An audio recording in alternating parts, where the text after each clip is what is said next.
Care and share പഠന സാമഗ്രികൾ കൈമാറാൻ കാട്ടാക്കടയിൽ മാതൃകാ പദ്ധതി. കാട്ടാക്കട പഠന സാമഗ്രികൾ വാങ്ങാൻ കഴിയാത്ത കുട്ടികൾക്ക് കൈത്താങ്ങായി കെയർ ആൻഡ് ഷെയർ പദ്ധതി. വെള്ളനാട് ബ്ലോക്ക് പഞ്ചായത്ത് കാട്ടാക്കട ഡിവിഷന്റെ നേതൃത്വത്തിൽ പദ്ധതിക്ക് തുടക്കമായി. ഒരാൾ ഉപയോഗിച്ച ശേഷം മാറ്റിവെച്ച പാഠപുസ്തകങ്ങൾ, സ്കൂൾ ബാഗ്, സൈക്കിൾ, കളിപ്പാട്ടങ്ങൾ, ടാബ് തുടങ്ങിയ പഠന സാമഗ്രികൾ ശേഖരിച്ച് ആവശ്യക്കാരായ കുട്ടികൾക്ക് സൗജന്യമായി നൽകുകയാണ് പദ്ധതിയുടെ ലക്ഷ്യം.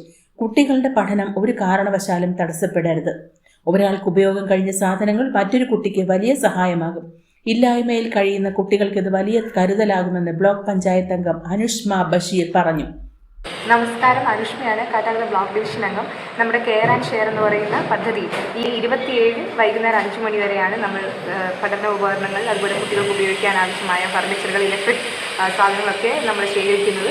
വളരെ വിജയകരമായ രീതിയിൽ, വളരെ പോസിറ്റീവായിട്ടാണ് ജനങ്ങളുടെ ഇടയിൽ നിന്നുള്ള റെസ്പോൺസ്. രാവിലെ മുതൽ ഒരുപാട് സാധനങ്ങൾ നമ്മളെ തേടി എത്തുന്നുണ്ട്.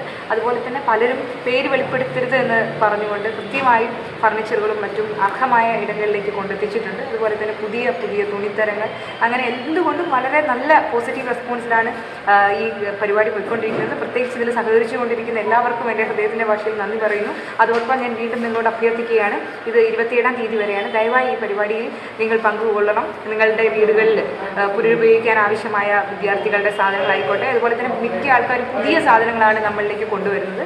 എല്ലാത്തിനും നന്ദി പറയുന്നു. ഈ മെയ് 27 അവസാന ദിവസം ഈ പരിപാടിയുമായി സഹകരിക്കണമെന്ന് വിനയപുരസ്സരം അഭ്യർത്ഥിക്കുന്നു. മെയ് 24 മുതൽ 27 വരെ കുളത്തുമ്മൽ LP സ്കൂളിലാണ് കളക്ഷൻ സെന്റർ. രാവിലെ 10 മണി മുതൽ ആരംഭിച്ച കളക്ഷൻ പോയിന്റ് വൈകിട്ട് 4 മണി വരെ സാധനങ്ങൾ എത്തിക്കാം. ജില്ലാ കളക്ടർ അനുകുമാരി ആശംസകൾ അറിയിച്ചുകൊണ്ട് വീഡിയോ പോസ്റ്റ് ചെയ്തിരുന്നു. തികച്ചും മാതൃകാപരമായിട്ടുള്ള ഒരു പദ്ധതിയാണിത്. നമ്മൾ ഉദ്ദേശിച്ചതിനപ്പുറം ജനങ്ങളിൽ നിന്ന് നല്ല റെസ്പോണ്ട് കിട്ടുന്നുണ്ട്. നിരവധി ആൾക്കാർ സഹായഹസ്തവുമായി എത്തിച്ചേരുന്നുണ്ട്.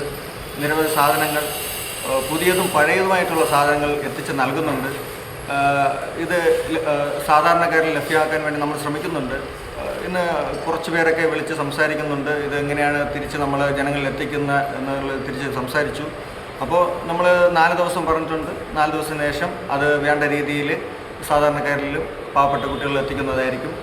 അതിലുപരി ഇത് കുട്ടികളെ ചേർത്ത് നിർത്തുന്ന ഒരു മഹത്തായ ഒരു പദ്ധതിയായിട്ടാണ് കാണാൻ സാധിക്കുന്നത്.